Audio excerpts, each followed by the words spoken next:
千里之行，始于足下. A journey of 1,000 miles begins beneath the feet. We now gather in the Tao to travel the journey together. Welcome to Tao Talks with Derek Lin, where we take a deep dive into the Daodejing by Lao Zi.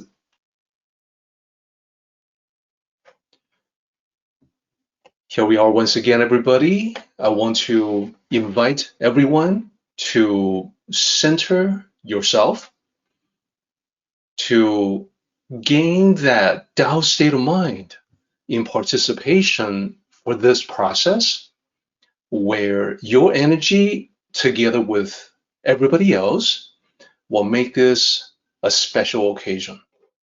The slide title is Talk More or Talk Less. And this goes back to about 2,400 years ago in ancient China.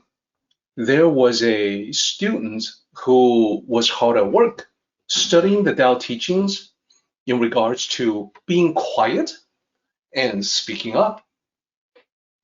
So what he was thinking was that, well, there should be the appropriate time for either. Were there any exceptions?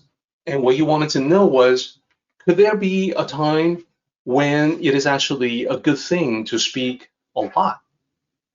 So this question being on his mind, he wanted to find out about whether or not the teaching was absolute, if there were exceptions.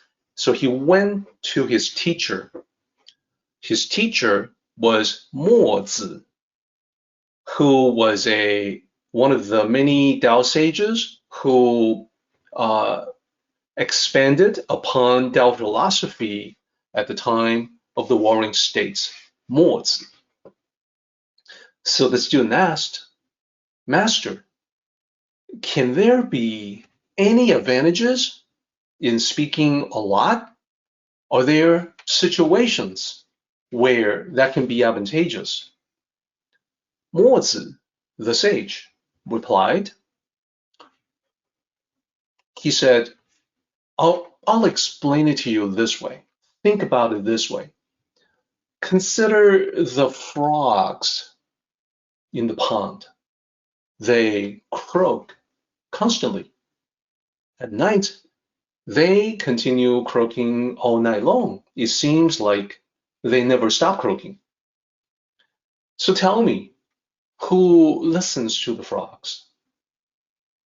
The student thought about this, and he thought, well, the answer is obvious.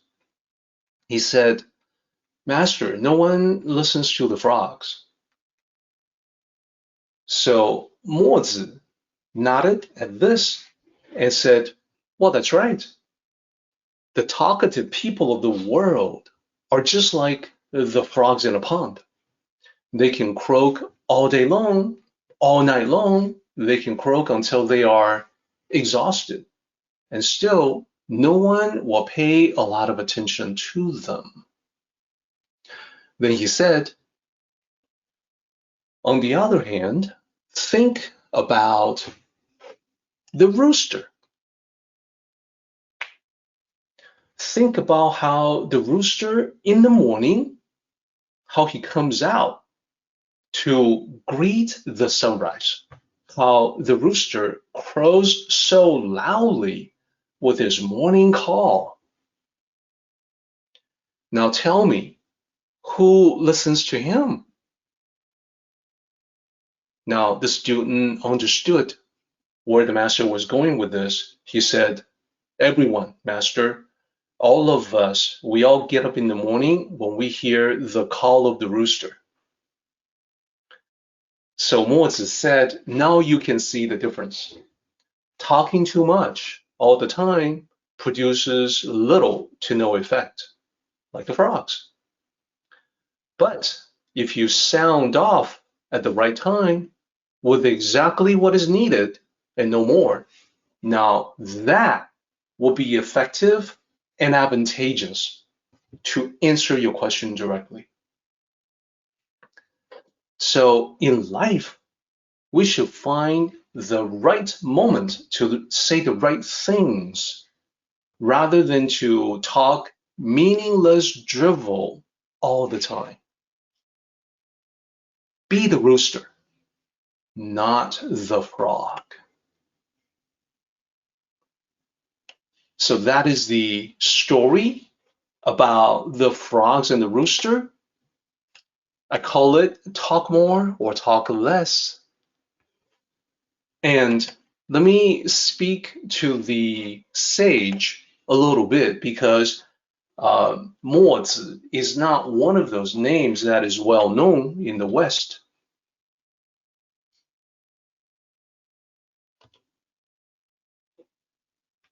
So Mozi is the name, and Mozi is how it seems to sound when phonetically transliterated. So Mozi was an ancient philosopher who lived about 2,400 years ago. So there was some time between his time on Earth and the time of Lao Tzu. He came after Lao Tzu. He taught among many other subjects, many topics, many things, but some of the significant ideas that he conveyed was about equality, was about meritocracy. So he taught the essential equality of all human beings. So in that respect, if you think about this, 2,400 years ago, he was actually greatly ahead of the curve. He taught universal love, a theme that would be repeated in similar fashion by the Buddha in India, the Indian prince, and several hundred years later in the teachings of Jesus in the New Testament. So then, reflecting upon the metaphor in this story, the frogs and the rooster, we know that Mozi was certainly, like Lao Tzu, not advocating silence. You know, they both are students of the Tao.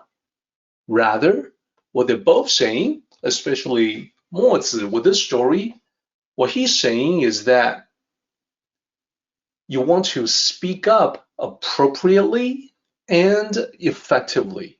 If you are speaking the right things at the right time, you cannot help but be effective like the rooster. Thus, like everything else, there is a season for everything. There is a time to speak up, and there is a time to quiet down. How do you know when to speak up, when to stay quiet? Well, that's part of the work that we're all engaged in, knowing one from the other. Time to speak, time to not speak. That is part of the art of living in the Tao. Now, Mozi was not the only sage who studied the Tao to have commented on this particular issue. There's more. Previously, in previous meetings, I talked about how actually very often Confucius had thoughts and ideas that were drawn from the Tao tradition that are expressed exactly as a Tao sage would, so that Confucius was actually a student of the Tao and could be seen as a sage as well. So I want to highlight that for your attention. So instead of Mozi, I'll talk about Kongzi. Kongzi is the Chinese name for Confucius, either Kongzi or Confucius.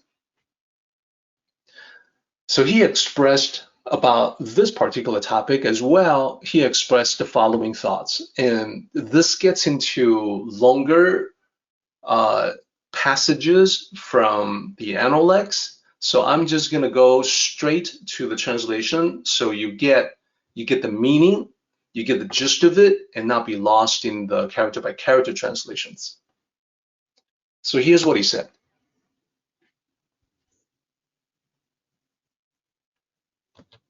可与言而不与之言，失人. What that means is, if you should say something, if you know you should say something, but you don't say it, well, you've wronged that person. Okay, so think about this.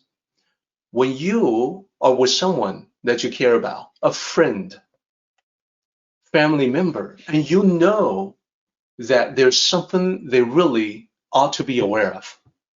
Maybe there's a fault that they have that they don't see. Maybe there's something going on that they don't know about.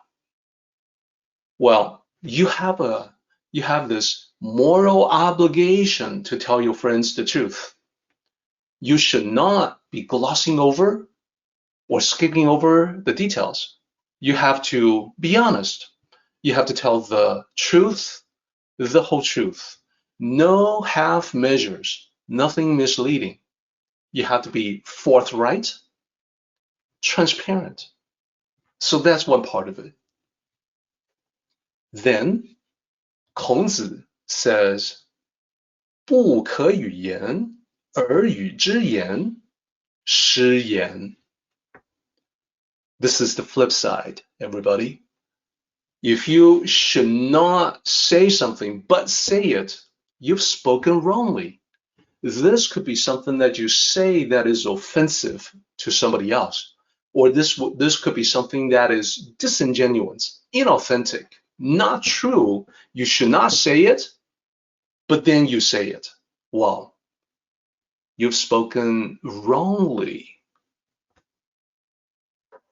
So this reflects negatively on you as well. So what Kongzi is saying is that there's a couple of ways that you can go wrong here. When you should say something but you don't say it, that's wrong. When you shouldn't say something but you say it anyway, that's also wrong. So then the conclusion from Kongzi. 知者不失人，亦不失信。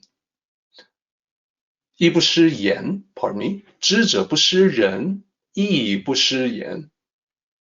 So those who know, or the wise person, as I explained, the dual interpretation of that, the wise person refrains from wrongness, whether it's to wrong someone, wrong actions, or to say the wrong thing, wrongness in words, wrongness in actions.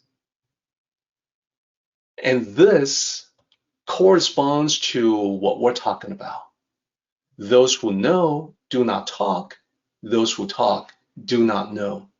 So there's a nice reflection in Confucian teachings as well.